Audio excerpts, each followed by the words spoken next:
Hi, kindergartners and first graders. We are going to use our imaginations today, and we are going to use our shapes to create some monsters. Monsters are not real, they're abstract. They're from our imagination. That means they can be anything we really want them to be. So, we're going to start off with one of our shapes that we have learned, and then we're going to make it into a monster. Monsters can have 3 eyes, they can have 2 tails, they can have 7 hands, they can have horns, ears, whatever you really want your monster to have. Like I said, they're from our brains, they're our imagination. Your imagination is not my imagination, so your picture is not the same as mine. I don't want a whole bunch of angry triangle monsters turned into me, okay? I want you to do what you like to do. If you want kissy lips and eyelashes that are frou-frou-y, then do it. If you want one really mean, do it. If you want it someplace in between, do it. Okay, the only thing we cannot have weapons, we cannot have guns in the pictures, we can't have blood and gore and grossness because that's not allowed in school. And since this is a school project, sorry guys, you won't be able to do that with this project. If you want to make your own monster later on, and not turn it in and have those things, and your parents are okay with that, your guardians, whoever lives with you, then go for it. But the ones that we need to turn in are weapon and blood and gore free. So no bloody teeth or claws either. Sorry, it's just the way I am. So other than that, have fun, play, enjoy, and be creative. All right, kiddos, we are going to take what we have learned about lines and shapes and make them into a picture. We can pick one of the shapes for our monsters. It can be a circle, oval, square, rectangle, any of the triangles, the diamond, the hearts, or the stars. So I am going to pick a triangle to start off with. So I'm going to do a triangle that is bigger than my fist, and it takes up most of the page. And actually, I'm gonna flip that around, and then I need to figure out how many eyes do I want, how many noses, how many hands, arms, legs, tails, those kind of things. And all the different things that go along with a monster. And so I'm gonna do a very angry looking monster. So I'm gonna give him a circle with some lines. Kind of looks like our lion a little bit.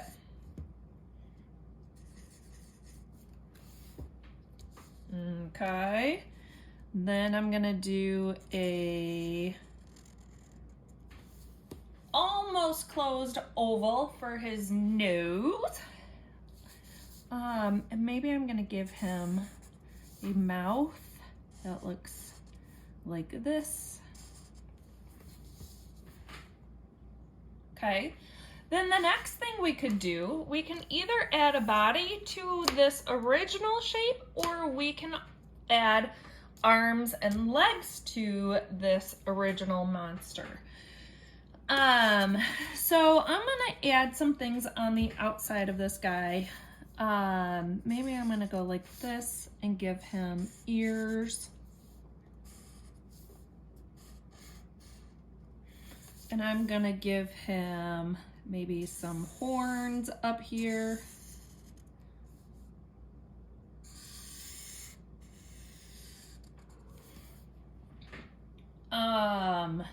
Now he kind of looks like a goat. Let's see, what else? So let's give him some arms coming out. 1, 2, 3, 4.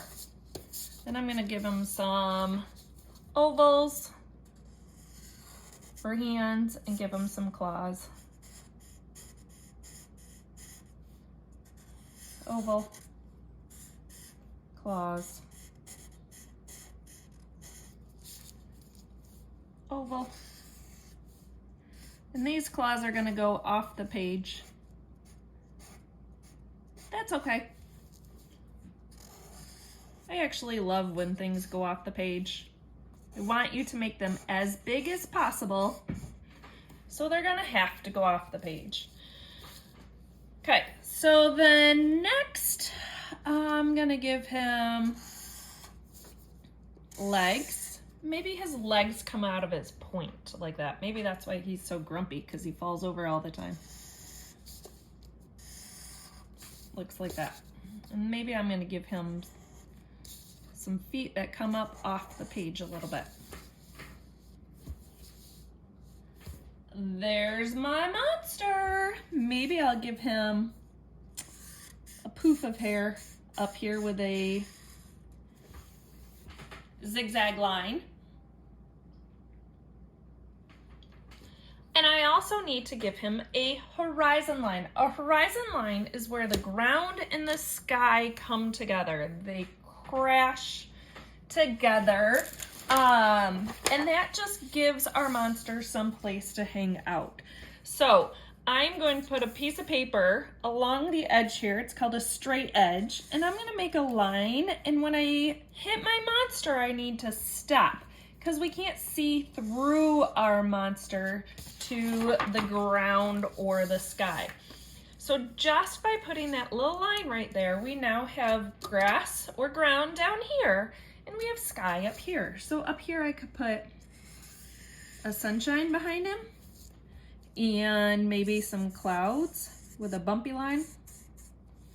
Maybe another bumpy line of clouds up here.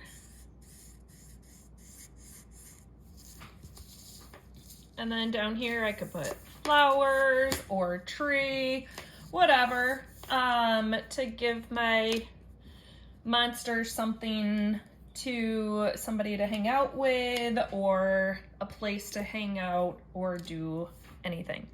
So now I'm going to take my markers or my crayons, my oil pastels, color pencils, whatever, and color him in. Okay, so I am going to use these to color in my monster. They're crayons, just long crayons. You could take the paper off of them when it gets too sharp, or too short, sorry. And they just are fabulous for me. I got them last year. I found them last year during back to school shopping. They just don't break as easy as regular crayons do. That's why I like them. But I'm going around the edges, just like we've done for every project so far. Around the edges, and then one direction in the middle. Again, I'm not using my whole arm. I am just using my hand to color these in. Trying not to do the whole picture at one time.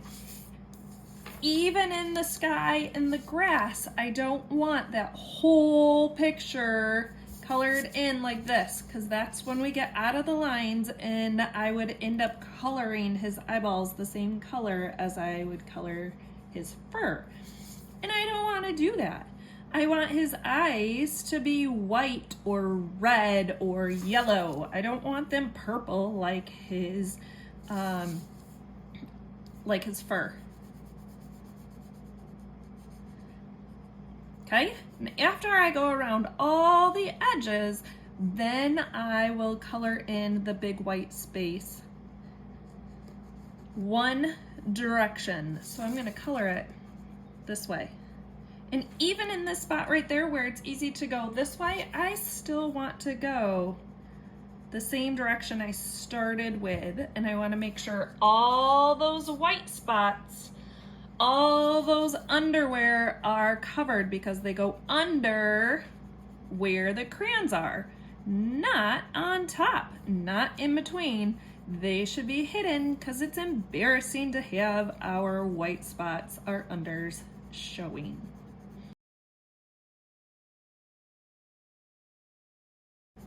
I can color over his nose because the nose, just like on my face, your nose is the same color as your face and your body. So I don't need to go around his nose. That's why I went over it. But your eyes are not the same color. Your teeth are not the same color. So we need to take our time. This is art. This is a work of art. This is not just hurry up and get it done.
All right, kiddos, don't forget that your ground is down here, below that horizon line, and that needs to be a ground type color, like green for grass, brown for dirt. Your sky should be a blue color. Your clouds are white. I should not have any blue clouds turned in with a white sky, because if you look outside, that's not what you will see. And then one of my favorite books is The Day the Crayons Quit. And in that book, the orange and the yellow don't get along because they both think they're the true color of the sun. I did leave his horns white and his claws white just because that's what I wanted to do. But we do need to color everything else in. I know you might want your monster white or your arms white, but we are going to stick with white only for horns and claws. Everything else needs to be colored in. Have fun!